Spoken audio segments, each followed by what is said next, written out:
What's going on, guys? Welcome to another episode of Smash JT. My most recent video, I took a tour of the new Intellivision headquarters up in Orange County, California. Tommy Tallarico personally invited me up there, and I was like, hell yeah, why would somebody not go up if Tommy Tallarico, the CEO of a game company, is personally inviting you to a game company? Of course you gotta go take a look at it and see what's what. So I had an incredible time. I spent over, I think it was like 10 hours there. Like, it was crazy. There was zero pressure for me to leave. There were super gracious hosts. I kind of felt like I was overstaying my welcome, but all in all, they were super nice and didn't push me out of there. So a lot that I witnessed, a lot that I saw, and definitely a lot that I wanted to talk about. In this video in particular, I'm going to focus on the controller because that, above all else, is what blew me away with this console. If it's your first time on the channel, make sure you hit that subscribe button and bell for notifications. And if you don't mind right now, I'd really appreciate you hitting that like button so I can keep making more of these videos. It truly does help out the reach of the channel. And for you few Amico haters out there that will forever just be depressed and miserable, keep hitting that dislike. It still helps the video, and I appreciate that just as much. Now, without further ado, this controller, let me overlay some footage here from what I saw firsthand when I was at Intellivision headquarters, holding the controller and moving the spin dial, the disc around, and it was so smooth and natural feeling. It's kind of funny to me because all the negativity I've seen on this controller, all the people that are hating on it are saying, I saw in particular the known haters, Pat and Ian with the CU podcast, making a video discussing how there's a reason why game companies went away from the disc controller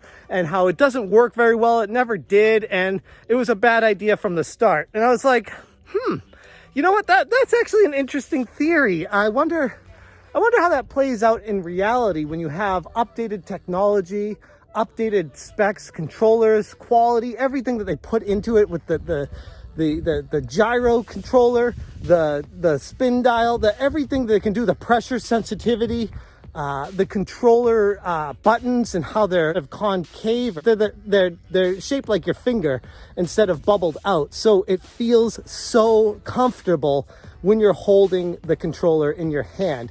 Now, when it came to actually playing the games with it, this is where my biggest concern was. Like, I was like, okay, I am at heart, I'm a retro gamer. I've been playing games since I was in diapers. I mean, my older brothers always had the latest and greatest tech back in the 80s and 90s. So I was always playing the Atari 2600, the NES, the Sega Genesis, Super Nintendo, all the way up to the PlayStation 1, PlayStation 2, N64, that kind of stuff. And I went through a number of different controllers throughout that time span. And the D-pad, I always felt would never be beat because of its functionality, where when you press up, you know exactly that you're pressing up and down and left and right and so on and so forth. And then they introduced, as time went on, an analog stick. And people were looking at the analog stick like the next leap in controller evolutions. And to a certain extent, that they definitely have helped out with the ability to be far more precise with your angling, knowing exactly where you're going on the screen with specific games that utilize it in that way. But one thing that I found out with the analog sticks that I didn't really like, and those of you out there who are hardcore gamers may be able to relate to what I'm going to say right now, but when you're holding an analog controller and you're pressing up on it, but you're not looking down at your controller, you're not really sure if it's prime, like straight up, or if it's like a little bit up to the left or up to the right. You're not exactly sure. And for games that require extreme precision, it could get a little bit frustrating. Games specifically like shoot 'em ups or fighting games in particular, where you need to put in specific combos and things like that, it could be a little bit challenging, which is why a lot of people would default back to the D-pad for games like that. Enter the disc controller, and this is where it turned into like a next level and evolution of gaming for me. Like I said, being a hardcore gamer, having the experiences of all these controllers in the past, I held this disc controller in my hand, and it was very versatile. I was able to hold it however I wanted, whatever direction it was made for the game, and you had the ability to hold it straight up or left or whatever you wanted to do. But once you started playing the game, when you would touch the disc and you'd push it a certain direction, the top of your thumb would hit up against the plastic part of the controller, and you'd have some sort of sense of where you are based off of where you're pressing it, using that as like a foundation, if that makes sense, as opposed to like an analog stick where you're floating up in the air. On the disc, you're actually pushing it down onto the controller, so you know exactly precisely where you're pressing at all times. And that was super helpful when it came to, in the case of playing the Amico, the shoot 'em up games.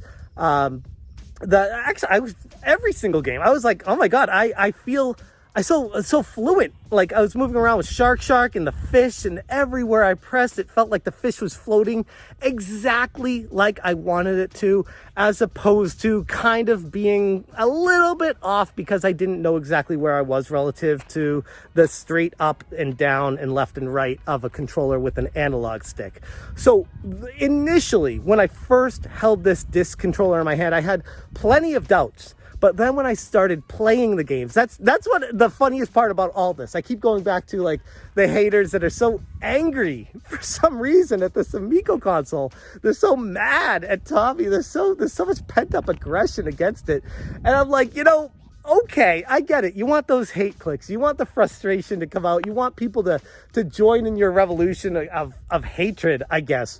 But if you actually took the time, which is what I've said plenty of times in my other videos as well, but if you took the time to go up and see Tommy, hold this in your hand and play it, if you have the opportunity, I highly encourage people to do that, because it completely 180 degree revolutionized my mindset when it came to, is this controller legitimate? Is it really the game changer that Tommy was talking it up to be?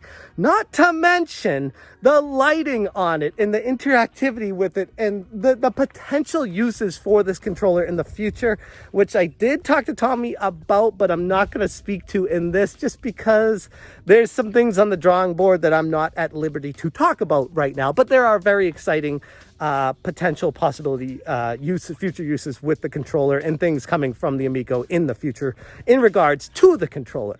Now, with all that being said, going back to the premise of the controller, the pressure sensitivity, when you push down harder on it, it's almost like underneath. Tommy was explaining it like it was like almost like a rubberized foam that would like expand when you push down, so that the computer signals would feel exactly where you're pressing and send that to the system, so that it would envelop far more of the control pad the harder you push, which is super useful on a handful of games. And I am going to talk about the games in another video eventually, but this video I just wanted to focus strictly on my experience with the controller and why I do feel like it is a game changer. It is something that I feel like once people actually sit down and use it and play with this controller, they'll have that aha moment. They'll be like, oh, okay, yep, okay, it makes sense. This is pretty cool. I could get used to this. And it's not like a learning curve. It's not like, oh, maybe I'll work my way into understanding. No, it's so basic. You hold it right away. You start playing a game, and it's so natural. It's so comfortable.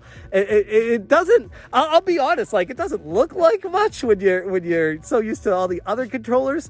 But then again, you look at the N64 controller, and people would be like, "What the hell? Why are there 3 prongs out of that when people only have 2 hands?" So, I mean, controller. Look at the Wiimote. The Wiimote was one-handed. It's just this. There's a lot of different unique features throughout the years with controllers, and I'm looking at the Intellivision remote as another step in the evolution of controllers, and not just a gimmick. Whereas initially, I think a lot of people looked at the Wiimote as gimmicky, the N64 remote as gimmicky.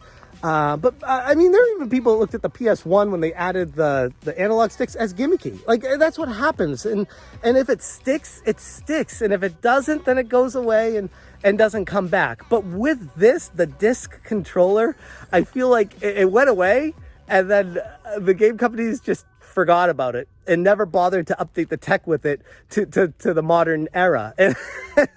And Tommy's taking full advantage of that gaping hole in the video game field, where this thing was so real. Like, it was so, it's so hard to put it into words. Like, when you actually play it, and that's what I took from playing with the Intellivision Amico remote control. Not to mention, there are, like I said, tons of other features with it that I haven't even gone into, like the lighting, where if you're playing a specific game, you know exactly what character you are just by how your controller is lit up. So I didn't have any moments where I was confused at which character I was the entire time, because whenever I hesitated, like when the game started up, I would see the color of my controller and I'd know on screen who I was every time. Like, it was genius. And it's one of those things that you're like, oh man, why don't other companies do stuff like this? I know the PS4 tried to, but that thing was facing the opposite direction, so it didn't even matter. You couldn't even tell what color your controller was because it never faced you. And when you did look at it, it was like a super bright light. This was subtle. Like on the Intellivision Amico disc, it was bright enough to be cool, but not distracting. It was subtle enough to just, it was the perfect lighting. Oh, the other thing too, which I definitely want to hit on with this, the whole lag thing is just, it's hysterical to me, with these haters over analyzing promotional videos where they're like, oh, it's laggy, it's not a one-to-one, Tommy's facing so many issues with lag. There was no lag at all. Like, I'm sure it was like a 0.0001, whatever the lag is for the remotes for all controllers, but I didn't notice any lag whatsoever. It was so smooth and fluent that I felt one with whatever game I was playing. And that held true the entire time I was at Intellivision. So for all the people that are making up all these excuses for why Tommy should fail or why the Amico sucks, it's just like, you're really digging, and the more you dig, the worse you're going to look when this thing actually launches. Whenever that day magically comes, hopefully it's going to be October. I even said to Tommy when I was up there that if they sold it right now, it's complete. Like, to me, I felt like it was ready to be played and people could play it. But again, we go to the pandemic, the issues with the chips, the chip shortage, the expensive parts, and a whole lot of things that were really unpredictable when it came to creating and manufacturing a video game console up to this point. So kudos to Tommy and the team for staying dedicated, working truly hard on a magnificent piece of tech. I think it's going to be funny when this launches. All the haters are just going to absolutely shut up. Like, no one's going to be able to say anything because it's going to be fun. That's one thing I took from playing these games. And again, I'll speak more to this when I make my video talking about the games that I played, but I had a smile just slapped on my face the whole time I was playing these games. And it wasn't because I was excited to be at Intellivision headquarters. I mean, that was part of it. It was cool to be there, but it was because the games were so fun. I was addicted to playing these in short bursts, and they truly had that one more game type of feel. Just give me one more shot. I can do this. One more try. It was super addicting for perfect short burst games with a group of people, especially like the Hot Wheels game. That was so much fun playing with a group of 4 people there.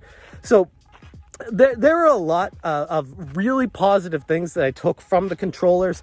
People are concerned about, like, oh, it's just all roses, there's no issues. No, there are some issues. I touched upon this at the end of my tour video, where they had some connection issues because they had so many Amicos at their office, and they were currently working on updating the controllers so that it knew which console to connect to every single time.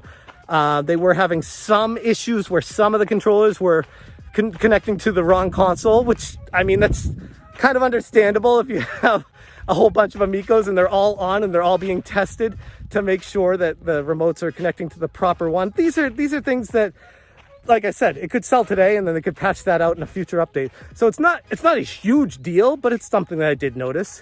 A couple times the controller would get confused and be like reversed, things like that when first starting up a game.